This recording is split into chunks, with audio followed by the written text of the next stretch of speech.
Today I'm going to visit a museum which is located on the former drop zones of Operation Market Garden. In my last episode I talked about the story of Lieutenant Colonel Robert Cole, which is a beautiful and moving story. And this episode is in Dutch, but from now on all my videos will be in English, just for your information. But much more has happened here than just the story of Robert Cole, and this museum shows us beautifully.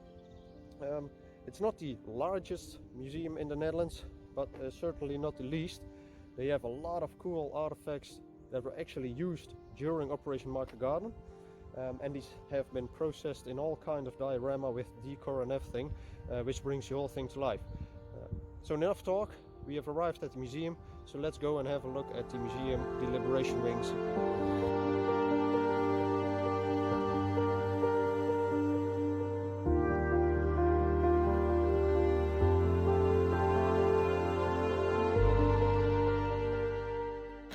What you can see are different uniforms of different countries, British, German, and this one is from the RAF.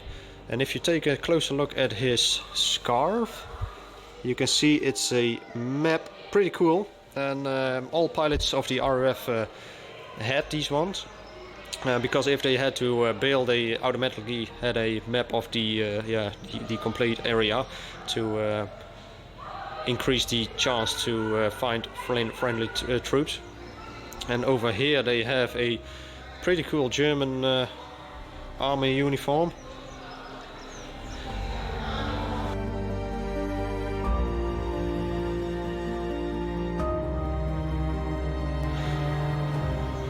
Here are some things that a paratrooper of a 101st Airborne Division would carry on him. Here is his jacket with the Screaming Eagle on the shoulder, the infantry badge, and being a Dutch myself, find this quite amusing to find the language guide into Dutch, so that the American soldiers could speak some Dutch to the locals.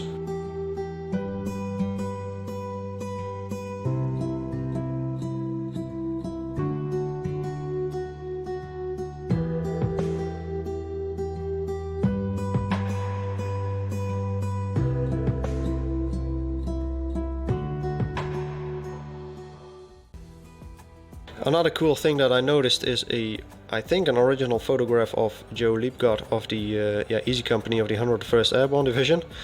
I'm not quite sure if it's an original photo. It does look like so. Let's take a look on the other side. Yeah, I can't really make out what this says, but it does look like an original photo. Pretty cool, pretty cool. What you see here is a paratrooper of the 101st Airborne Division. This is how the paratroopers of the Filthy 13 looked like when they dropped into Normandy, France in 1944.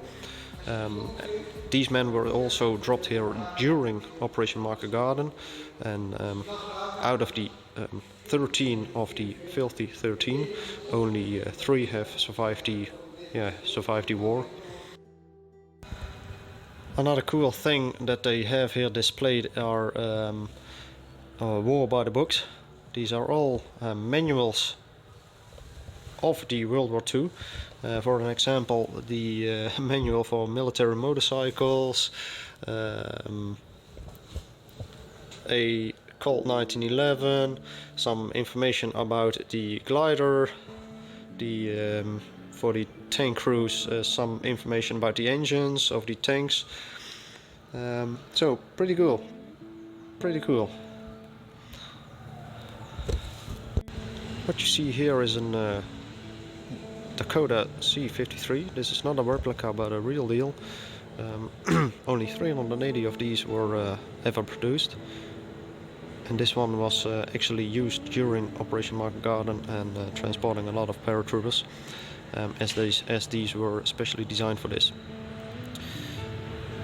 After a long restoration, this one was flown from America to the Netherlands, but due to engine problems, the last part of the trip had to be done by boat and truck to still get them in this museum. And since 1999, this one is being displayed in this museum. And another cool thing is that you can go inside to see how the paratroopers were crammed together. So let's go inside and take a look how this C-53 looks like on the inside. So this is how the C-53 looks like on the inside. It's not too big, so try to imagine that you are sitting here fully geared up with your team ready to jump, waiting on the green light. It's pretty mind-blowing. This is how the plane was being operated, with a couple of steel cables. That's that. Nothing fancy, but I guess it worked at the time, so why not? This is pretty cool, guys. I think most people that are watching right now have seen Saving Private Ryan, I assume so. And what they have here is a replica of a Wacko glider. And normally I wouldn't get that excited about a replica, but this one was used during the filming of Saving Private Ryan. So yeah, I think it's pretty cool. So let's have a look. So this is the glider that was used during the filming of Saving Private Ryan. And the observant viewer already knows what scene does this come from. It is the scene where Captain Miller and his group run into a staging area and get into a conversation with Lieutenant De Wind. And eventually this conversation takes place inside this glider, talking about how a genius welded a steel plate to the bottom to protect the general from ground fire, and because of this they came down like a meteor. So yeah, pretty cool.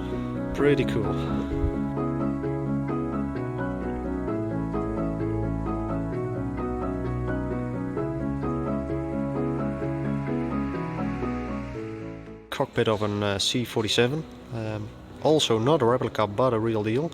This one was part of a C-47 that was used during the Battle of the Bulge. You can go inside and have a look at the inside of Cockpit.